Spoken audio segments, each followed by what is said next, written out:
I'm really hoping not to need to edit this video, but I came across a term today, and even though it's not a new term, however, it was in reference to parenting, and it was F around and find out. So FAFO. And so, what do I think about this? I think that it could be a good idea, but I do think that there are so many other things that you have to take into consideration.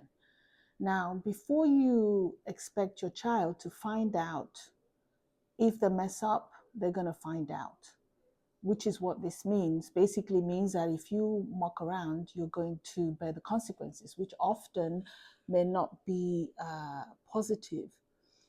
So first of all, I think that before you have that idea or you start embracing that, you have to make sure that you have actually educated your child, or that you have explained to them or trained them in whatever way as to the best way to do whatever it is that you're talking about.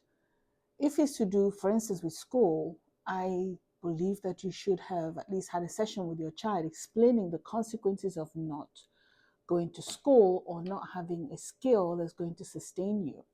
You have to have had that conversation. You have to have trained them as to how to be careful driving.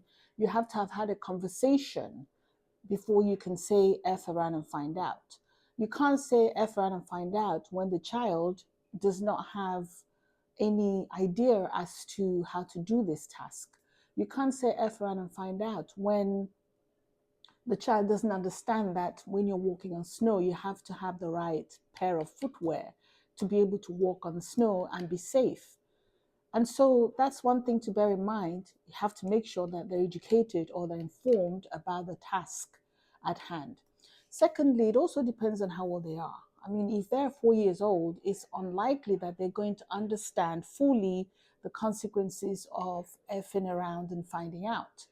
Children often push boundaries, especially when they were young. I remember our son, when he was young, he was very boisterous, and often, no matter how many times you spoke to him, he would still run off and head for the main road. And you can't say, well, F ran and find out, because if he ran off after you'd already told him, he could get hit by a car. And the consequences of that will not be something you want to allow to happen. So that's one thing. The other thing I think about is effing around and finding out depends on your child. If you know your child and you know that they're going to learn from the consequences of effing around.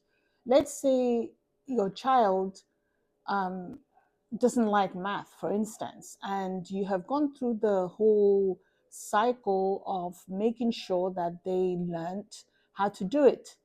Or no, let me use another example. Let's say your child is actually very good at math.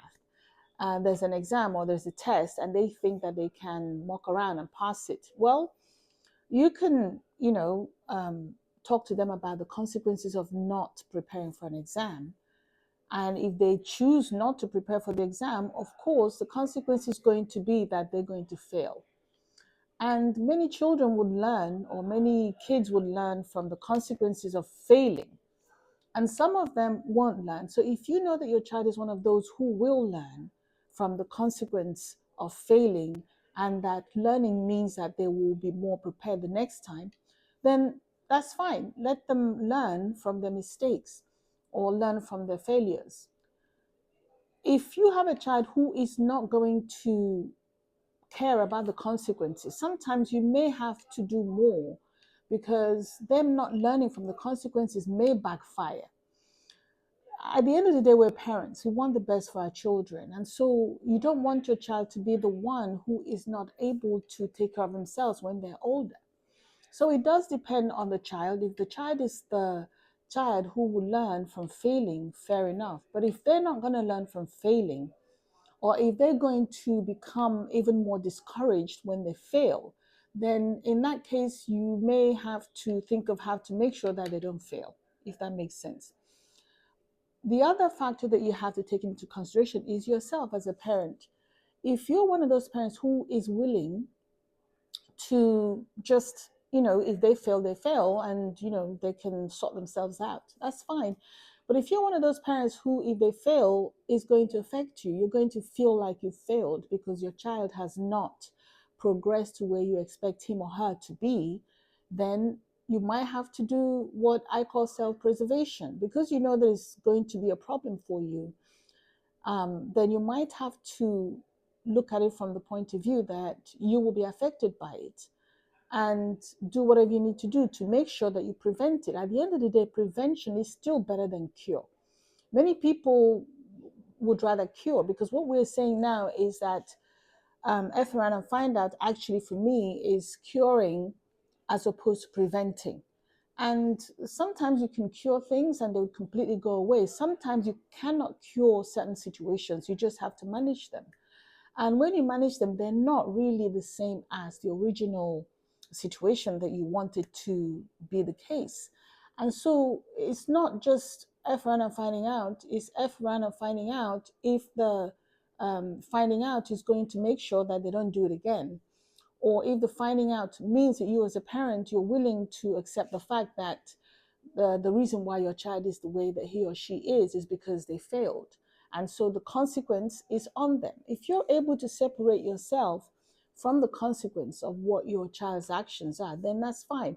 But if you're one of those people, I'm one of them, who will feel that they failed because the child didn't make it, then you have to think about ways of preventing the situation and making sure that they succeed and that they're where they are, to preserve your own mental health as well.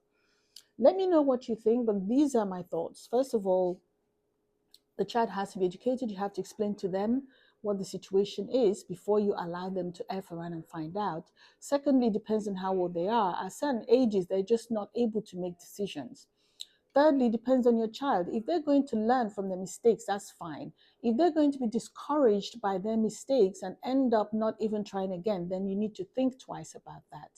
And then finally, as a parent, if you're ready to accept the fact that your child has failed because of what they've done or the decisions that they've made, then that's fine. Otherwise, you have to think again about how to prevent it, really for your own sake and for your well-being, because that child is not the only responsibility you have in life. You're also entitled to a life of your own.